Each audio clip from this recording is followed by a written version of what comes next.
Why would you say no? Do we have enough medical equipment? equipment? Yes. I think the answer is yes. Who said no to that? Said Jim Acosta, a so-called journalist for our favourite network CNN, who just loves the spotlight apparently and the sound of his own voice.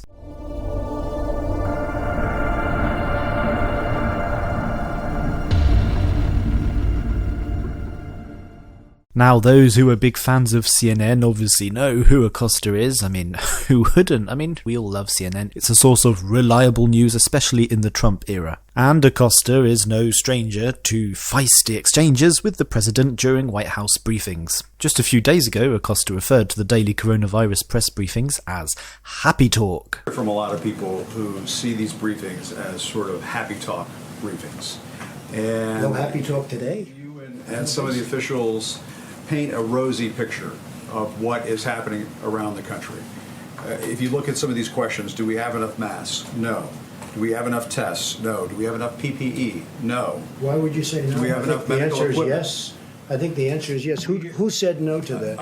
I'm saying this No, is... you're saying no. But who said no? But you asked me, do we have enough masks? We hear from Yes. doctors, we hear from No, you health didn't say experts. that. You said, do we have enough masks? Does the country- Yes. does- Do we have enough tests? Yes. Plus, we're developing new tests. Literally, happy talk. And that's when he got completely schooled by Donald Trump, which was embarrassing for him, but kind of funny to watch.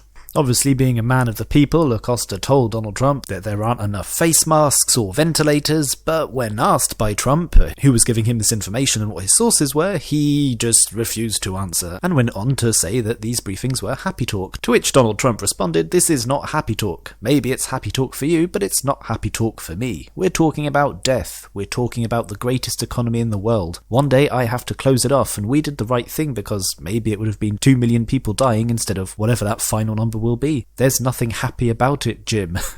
This is sad talk. These are the saddest news conferences that I've ever had. I don't like doing them. You know why? Because I'm talking about death."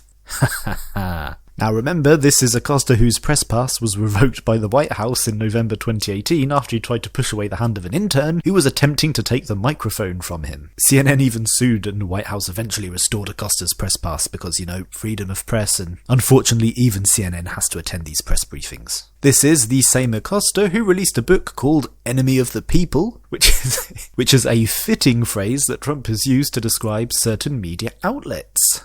The book was also subtitled A Dangerous Time to Tell the Truth in America. You only have to look at the website CNN to find a daily anti-Trump article. Trump says this, Trump says that, this is dangerous, Trump's putting so-and-so in danger, Trump's erratic tweets. Just like CNN, Acosta is suffering from Trump derangement syndrome. But to be honest, you know, all their public meltdowns, it's fucking hilarious to watch. And it's odd because it seems that every time that there's a briefing during this pandemic that's gripping the world at the moment, it's always Acosta who's suddenly jumping into the spotlight because he has something to say and he wants to make sure that everyone can hear him. During Friday's coronavirus briefing, Dr. Birx was, giving her observations and statements, and then she was interrupted by Jim Acosta himself. Dr. Birx was also talking about the apparent errors that the World Health Organization made leading up to the outbreak in the US as something that should be examined. Now remember, I talked about this in my previous video, and I think everyone by now is kind of latching on to this idea, which, is rooted in truth, is that the World Health Organization, even, back in January, February, was tweeting that no chance of, there's no risk of infection, of human-to-human infection, the coronavirus is nothing to worry about, what we're seeing in Wuhan, China is nothing to worry about, there is nothing to worry about. And then they also went on to tweet that if governments want to put in place restrictions to international travel, they have to immediately address those concerns and those restrictions to the World Health Organization, and those restrictions had to be justified by a certain health rationale, so there had to be reasoning behind it. And then the World Health Organization also went on to talk about how coronavirus is also leading to a stigma and negative attitudes towards certain groups of people. And we're seeing all these other articles about how suddenly the coronavirus is creating racism and discrimination. What's funny about that specific briefing is that when Dr. Birx was giving her observation, she was quickly interrupted by Acosta, who just, wanted his time to shine and started to knock President Trump. But what's new? Now, of course, this specific briefing where Dr. Birx was interrupted was the one where Donald Trump was talking about how he may withdraw some of the funding towards the World Health Organization, given all the mistakes that they made, because don't forget that the Director General of the World Health Organization, it was basically put there after intense lobbying from Beijing.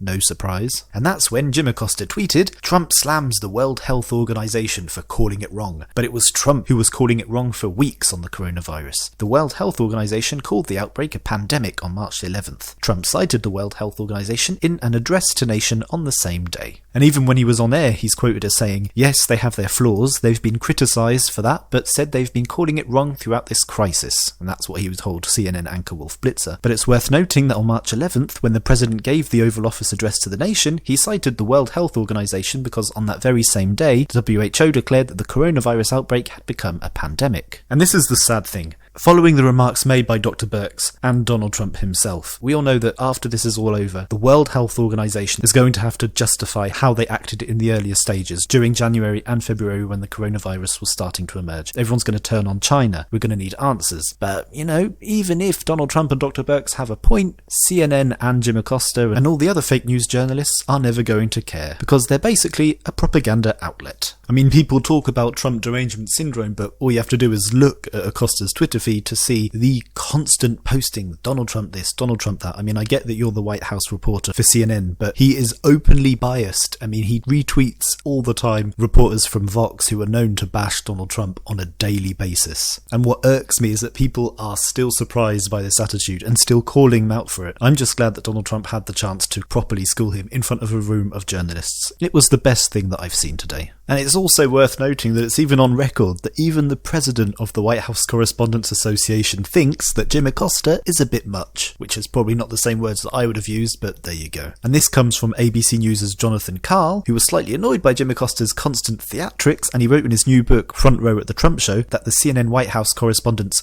soapbox approach to journalism only adds credibility to President Trump's anti-media criticisms.